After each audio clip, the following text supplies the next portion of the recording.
Nuclear revenge. My girlfriend cheated. I never let her forget. This isn't just a story of revenge. This is a story of how revenge hurts both parties. To this day, a good revenge story gives me a warm bubbly feeling inside. I believe it comes from this college experience years ago, when I got revenge on my cheating girlfriend, and it felt good. I know I'm not supposed to enjoy it, but I can't deny how satisfying it feels. It's probably one of my favorite feelings in the world, even though I'm ashamed to admit it. So, I decided to write my first post about this because I don't tell the story often. It is so extensive and honestly just makes me look bad.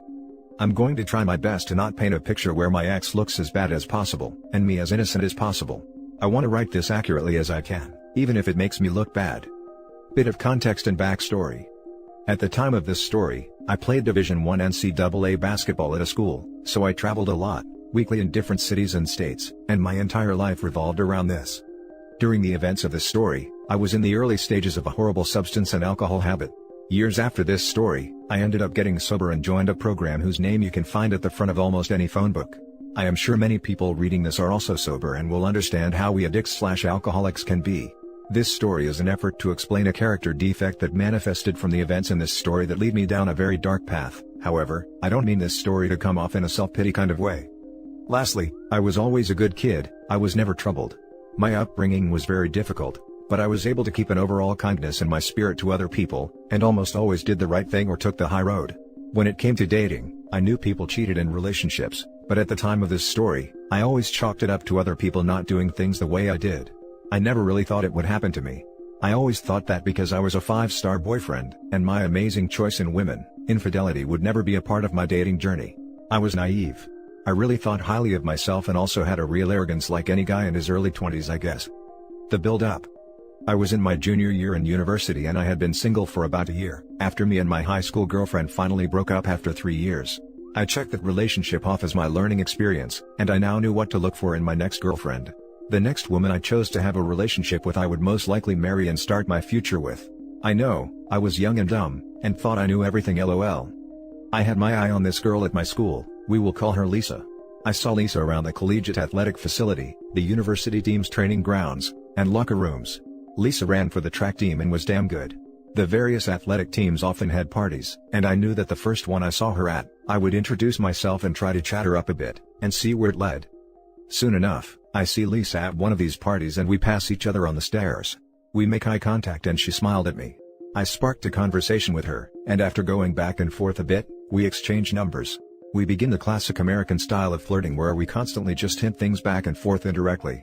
We slowly progress the relationship in this manner for weeks. Sending texts back and forth, hinting that we were interested in each other, but also playing it cool to not let the other person know we had a crush on them. At the time, she was on a break with her current boyfriend who was a popular player on the football team. She ended up leaving him completely to date me. This should have been a red flag obviously, but remember, I had severe hubris. At the time, her leaving him to date me just gave me a superiority complex. I was playing good in sport, and if she was willing to leave this guy for me, then she will never leave me for another guy. Laughing my butt off, I was a freaking idiot. I can't express how much I was into Lisa. I was addictively attracted to her, and had that weird feeling of, I can't believe my crush is actually into me too. I really was so drowned and blinded by my crush on her that I missed so many red flags, but our relationship began progressing really fast. Because of this, I didn't really do a proper inventory on why I liked her so much. Fast forward like 8 months later. We are together officially. Lisa has her own athlete dorm room, but I was a couple years older than her and was working during the summers full-time and part-time during school/season, and had my own apartment near campus, and Lisa was basically living with me. She even would stay there when I was out of town, which was like 3 or 4 days of every week because we were in season, and the team was flying all over the country. Me and Lisa were deeply in love regardless. At the end of the season, I had planned 2 massive back-to-back parties. One was for my teammate's birthday, Friday night, and then my birthday, Saturday night. They just happened to be one day after the other, and luckily landed on a Friday and Saturday night. Me and Lisa got drunk Friday night and had some unprotected action. Lisa kept a period tracking calendar app on her phone. She was asleep and I drunkenly remembered she always marked down in her calendar when we had unprotected X, so she knew if she should be worried if she missed her period. She missed her period often because she was an athlete. My inebriated brain thought she should put it in her calendar now, because we would forget the next day since we were so messed up. So, I woke her up and said, "Can you put in that calendar that we had unprotected X?" At this point it was like 5 a.m. and we were that 5 a.m. kinda drunk where you're mostly just tired. She unlocked her phone and opened the app, and before she could even do it, she fell back asleep. So, I took the phone while it was still unlocked and proceeded to try and figure out how to put it in her calendar myself. Side note, through our entire relationship, Lisa went through my computer and phone constantly. She was very insecure and always had her suspicions. I didn't care that she was doing this all the time. She never found anything, because I never did shady stuff, ever. Again, looking back at this, it's an obvious red flag I missed. Remember, I thought this girl would never cheat on me. So, this wasn't one of those stories where I went through her phone looking for something and subsequently finding it. In this case, I was innocently trying to navigate this damn period calendar while I was drunk, and I was not suspicious at all. When I looked at the period calendar app on Lisa's phone, I saw all kinds of little markers on different days of each month.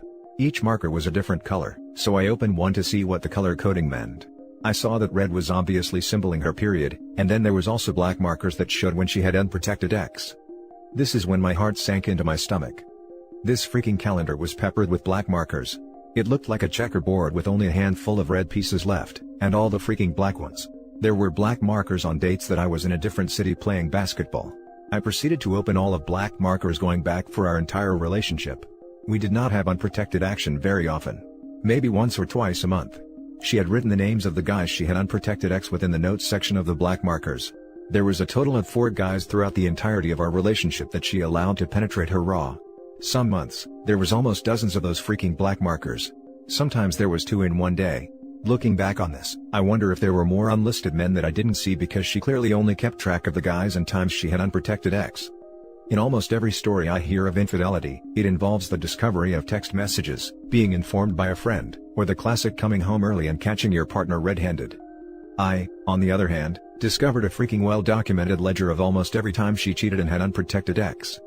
Amongst the 4 guys I discovered, one of them was her ex that she originally left to date me. Cheating on me with him was a common occurrence. There was some other unknown guy, she was also clearly sleeping with him regularly. The last 2 fellas looked to be just a one-time thing, but again like I said, these markers were just the times she had action without a protection. So who knows what the true story was there. I sobered up real quick. I proceeded to look through Lisa's texts and calls and found nothing. However, at the time, Android phones had a folder where you can see deleted texts but not the contents of the messages. She had thousands of deleted texts and calls, but I couldn't see what they said, but I saw the numbers and did a quick Facebook search and matched one with her ex, in addition to something like half a dozen other random dudes. The worst part was, I found 2 of my teammates. One guy I was actually pretty close with. I just put the phone down after a few minutes. The evidence was overwhelming. The more it seemed to look at the phone, the more my insides began to hurt. I felt so defeated. I can't fully describe the feeling, but I'm sure anyone reading this that caught a significant other cheating knows what I'm talking about. I felt so stupid for trusting her and having no suspicions of her. I couldn't stop thinking about how I regretted all the times that I had an opportunity to cheat, and remain faithful to Lisa. I felt like an idiot for not cheating on her when I could have. My loyalty felt like a waste. I know it sounds ridiculous, and irrelevant to the fact that she was unfaithful. I think I obsessed over that because if I had cheated as well, I wouldn't have hurt so much in that moment. All I could think about was about how much I was hurt. I would do anything to not feel the pain and embarrassment anymore. Question: am I the only one who thought this way after catching their partner cheating? I'm curious about this. I proceeded to leave my apartment and go for a long walk. I had never felt the emotions that were coming up and didn't know how to process them. My ego felt like it was literally dismantled in front of me. I wasn't sure what to do, and I was too embarrassed to tell anyone. My sadness quickly turned to anger. I knew I was gonna get my revenge, I just didn't know how yet. I was seething with rage and wanted to make sure she never recovered from this. My roommate/teammate and best friend at the time, who was sleeping on the couch in my living room, we will call him Bono, an Eastern European kid who stood 7 foot tall and was as Russian in demeanor as you can imagine. He also had an equally ridiculous real-life name, hence, Bono. Well, Bono called me shortly after I started my walk. I answered and he asked where I was. I asked him to keep this between us, and told him what happened. He stays on the phone and goes into my room and I hear him in his Russian accent yell at her, "Yo witch, you cheated on OP?" Then I faintly hear her inaudibly say something in the background, and him yelling at her to get out of the apartment. After hearing some scuffling, Bono gets back on the line and says, "Yo, she gone, come back and let's talk." I head back home, and me and Bono go over what had happened. Things don't get sappy because we are both complete alpha males who both come from cultures where men don't cry, and neither of us really knew what to say or do in this situation. He makes his best attempt to comfort me and says, "Tonight is your birthday, we gonna get messed up and find you some sloats." Screw her. I never liked her anyway. Oh yeah, This day was my birthday. Forgot about that part. Me and Bono go out for breakfast. I am still a little drunk. My phone is blowing up with calls and texts from Lisa. I tell her I saw everything on her phone, and I can't stand to speak with her, nor look at her. She keeps trying to convince me to let her come to my birthday party, and I make it clear I don't want her there. She clearly was concerned about exactly what Bono suggested to me earlier when me and him chatted. Lisa's entire reputation and popularity revolved around the fact that she was dating me. I think most people didn't like her in the first place, but put up with her because we were together. She knew that if I acted single at my birthday party and she didn't show up, everyone would know something was askew. I think Lisa was more worried about being embarrassed than our relationship. I don't remember much of what happened that night, but one of my friends sent me a little package for my birthday from California, filled with some really good grass, hash, moon rocks, some pills and the devil's dandruff, and I proceeded to do a glorious swan dive into an intoxicated oblivion. All I remember is sitting on my chair at the pregame for my party. There were two girls sitting on the arms of the chair, and I still have a photo of that moment and I remember it vividly. We were preparing to head out. I had a few tables downtown at a popular nightclub. The booze and D's were the only thing that made me feel normal. I had my sunglasses on and clearly had that happy loaded grin on my face. The longer you look at the photo of me on that chair, you can tell I'm hiding a huge amount of hurt. Sitting on that chair, the cocktail of substances start to take effect. This was the first time I ever used substances not to party, but to feel better. To make me feel normal. I remember thinking, I want to feel this way for the rest of my life. I am never going to hurt like that ever again. With these, I have control and no one can hurt me again. Oh, how ironic that turns out to be years down the line. I told my teammates and friends that me and Lisa were done, when they asked why she wasn't at the party. I didn't tell them why though. I also didn't show them that I was affected by it in any way, and just played it cool. I tried to focus everyone on the party ahead of us. The revenge. So, this is one of those revenge stories where it was only half planned. I knew I wanted to get revenge on Lisa for hurting me so much, but I kind of just improvised as opportunities came up. My original kind spirit had died at my birthday on the chair. All my morals went out the window. I never cheated in relationships, therefore I believed I would never get cheated on. I realize now how dumb that is, but that's what I thought at the time. I didn't care what collateral damage I caused, as long as my mission to hurt Lisa as much as possible was accomplished. So continued every day of my life with this new selfish mindset. I was sitting at my computer later that next week skimming Facebook, when I saw the profile of one of her track teammates on my feed. That's when I had my first vengeful idea. I decided I was going to attempt to get her teammates to bite the bait that I was about to cast out into the water. Though, I didn't have proof she hooked up with my teammates, she was clearly trying to hide conversations between them. So, I was going to see how many people who are close to her I could passionately hug. Luckily, I had more options than she had when cheating on me. A women's track team is much larger than a men's basketball team. Also much better looking. Lisa's teammate I originally spotted on my Facebook had a boyfriend, but I thought, clearly everyone cheats, let's see if it's true. I proceed to do the little flirty social media dance with her. You know, the one where I like a couple of her photos, she likes a couple of mine back. I shoot her a message, and bam. She's at my house in my bed about a week later. I proceed to do something similar to other teammates of hers. All on her 4x4 relay team coincidentally. 2 of the 3 girls I passionately hugged had boyfriends, and subsequently cheated on them with me, which gave me some real mixed emotions. It stroked my broken ego, and also made me bitter and sad. Giving me one of those women is an ish. None of them are loyal attitudes. This is such a typical story of, while fighting monsters, I became a monster. This actually became my go-to strategy, because it accomplished 2 things in my messed up mind. It exposed a cheater, but more importantly, if they were willing to cheat on their boyfriends, they would, A, be more secretive about it, which meant the drama that would ensue when it came out would be elevated, and, B, it made me feel better about Lisa cheating, because it proved it wasn't me that was the problem. It was women that were the problem. I know it's messed up, but that's what I thought back then. I started to collect something from every girl that I hooked up with, like a bra, a pair of panties, or some jewelry, etc. Not for some creepy reason, but this is important later and was a part of my plan. Sometimes I didn't even have to try. One girl left a pair of very distinguishable shoes. I knew Lisa would know whose shoes they were. They belonged to the girl that Lisa's ex-boyfriend rebounded with after Lisa and him broke up, which highly upset her because it was her friend. Now it would upset her more, because that same girl slept with both of her ex-boyfriends. I especially tried to collect items if it was something that I knew Lisa could distinguish, like a sweater from the women's track team with her teammate's name on it. After some time, I had collected a boatload of stuff. After a couple months or so, one of the Lisa's teammates' boyfriends found out about me and his girlfriend, and it started a big beautiful dramatic explosion of series of events with her and her teammates. This led to all of them finding out about one another's promiscuity. The drama was massive. Even their coaches had to get involved, it got so bad. This made me feel so powerful in such an evil yet satisfying way.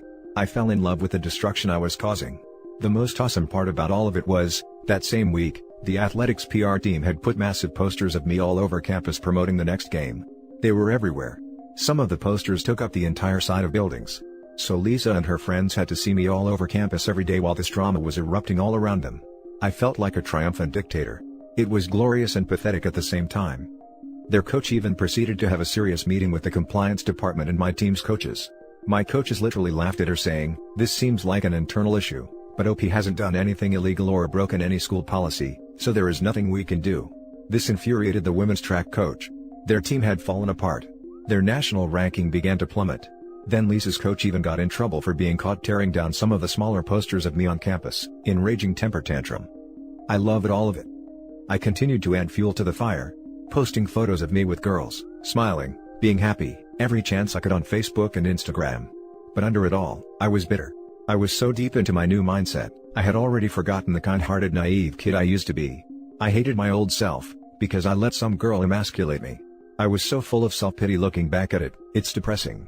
No one really knew though, because I played the cool guy attitude in front of people. There was even a girl on campus on one of the sports teams, who claimed that she was pregnant with my kid after I pretended to like her the same way I did with all of the other girls on Lisa's team, and soon as we passionately hugged, I moved on. It's a long story, but it turned out she wasn't pregnant, but the news or press that came from that, further dug the knife deeper into Lisa's side. I left a trail of women I deceived, and relationships I destroyed. I feel bad now, but at the time, I didn't care because they were equally at fault in my eyes, since they were cheating on their boyfriends or sleeping with their friend's ex. Quickly, girls became wary of me. Plus, I was running out of potential targets. Damn, I was an awful human being then, the way I was thinking, and I was going after girls that weren't even friends or on the track team with Lisa, but were just around her in daily life. For example, her classmates and as well as her own family. I even flirted with her sister who was married with a kid, and I almost succeeded. She was down, but her and Lisa's dad found out about it and stepped in, and put a stop at all before we could do anything. Her sister was ostracized, as the news spread within the family. I wanted Lisa to know I was everywhere, and constantly remind her how she messed up. In my eyes, this was all her fault and she unleashed this fury of chaos upon herself. She should never have messed with me like that. Lisa had to take an extended medical leave because of her depression, and mental health issues she was experiencing from the whole situation. She was becoming self-harming.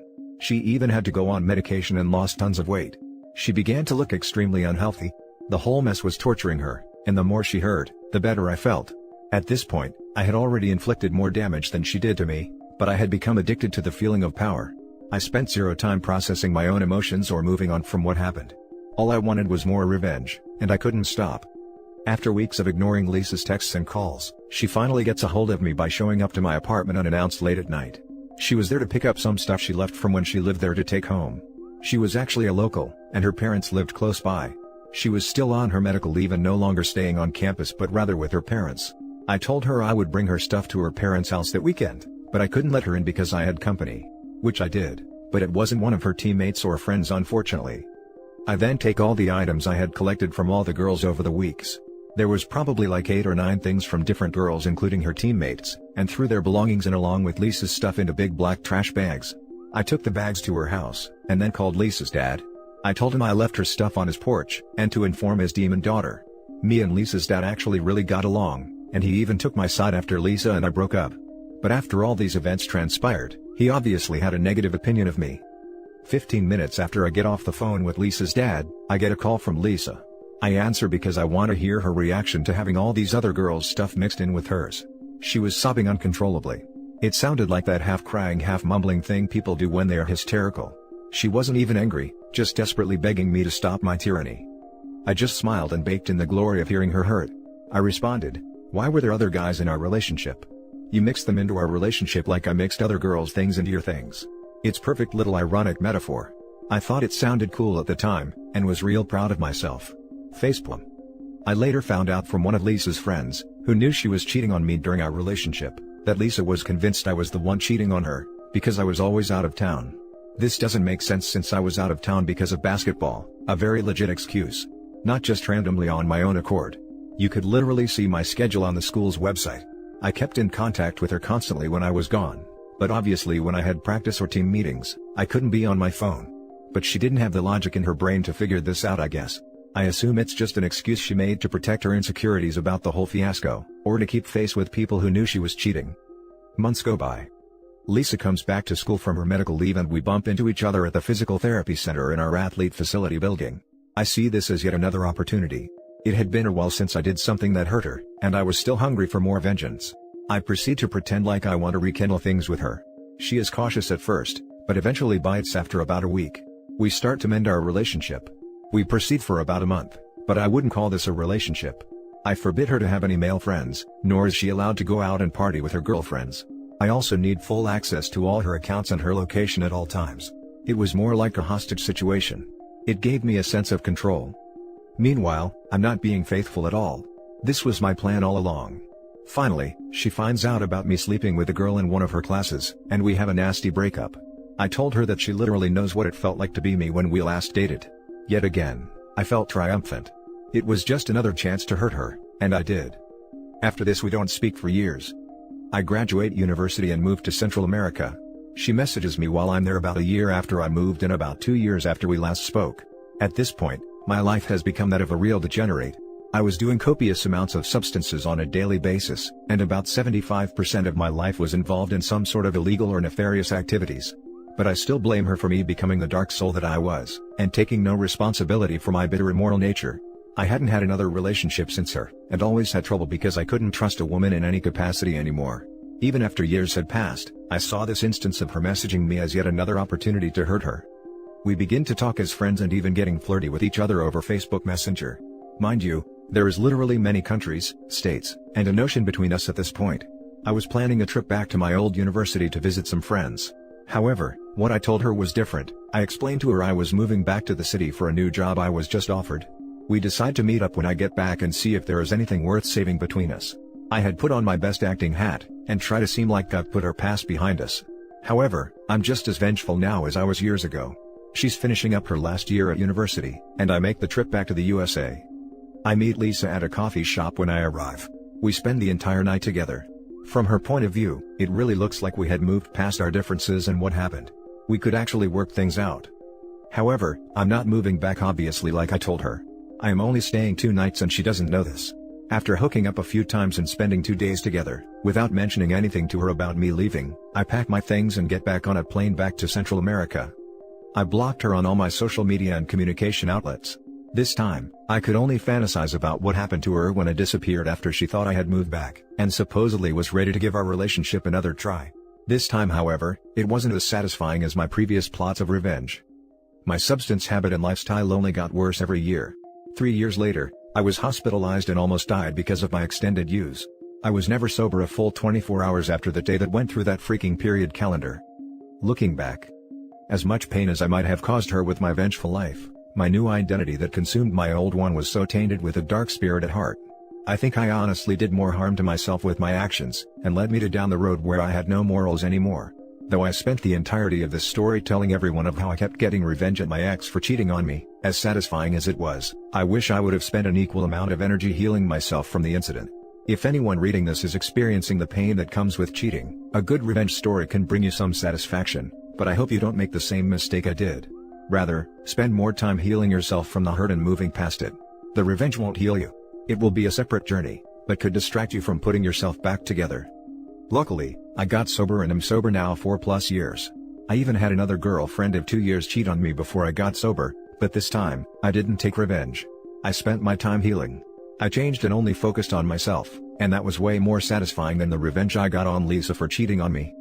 Now I'm married almost 2 years to a woman who is sober, and man do I have a good life. I have a dream job and a dream marriage. Thank you everyone who read this. Sorry if it wasn't well written, I never write like this, but I have never told the full story in detail before, and I got a lot out of writing it. Mostly, what I hope to get from this is to share my experiences doing horrible things, but feeling an immense satisfying feel from it where it's almost addictive. And morphing from generally a good person, to a relatively dark evil one. Obviously, people have dark moments, but I feel like my personality and psyche has never been the same since that experience. I'm looking forward to any responses to the people willing to read this story. Now for some comments. How the hell did your girlfriend not get an STD? Good question. How did he not get an STD from all the chicks he slept with though? I used protection. Only Lisa was doing that unprotected stuff. However, she did find out later she has schizophrenia. Kinda feel bad for her. This is r/supernova revenge levels of degenerate. Thought I had all the revenge subs, it goes further. Thank you. Damn, I was really disgusted with her having unprotected actions with every male in the book while in a relationship, but damn, your revenge was so toxic. I really hope you can trust your wife now and don't go to extremes. Cheers. Yes, I have zero trust issues with my wife. She is a gem. Our marriage has been thriving for years. I'm glad it turned out well for you, OP. I enjoyed the story, and some of it is relatable. Thanks for sharing. And that's it for this video, guys. If you have thoughts to share, leave a comment below. Don't forget to hit like and subscribe if you like this content. I'll catch you in the next one. Good day, everyone.